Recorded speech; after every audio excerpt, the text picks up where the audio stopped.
Okay, so today we got a 2013 Chevy Sonic. It's got the engine light on. The code is P0128. Today we're going to replace the coolant temperature sensor. It's actually on the thermostat housing.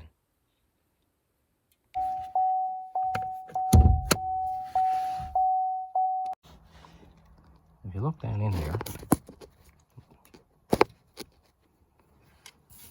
it's on the side of the engine right there. You see that little silver clip? You're going to have to pull up that silver clip and pull the sensor out. When you do, coolant obviously will come out there, but it shouldn't be too much. Just another quick location here. It's the engine. You can see it's right down on the thermostat housing. Silver clip, sensor's in the back. This is what the sensor looks like. This is our new sensor that we're going to be putting on. So just going to get some needle nose pliers, reach down in here.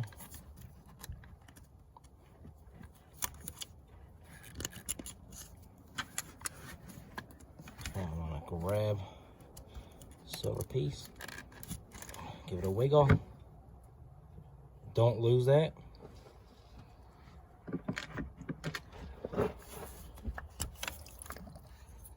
Here's the sensor, still attached. A little coolant is ran out, but not much.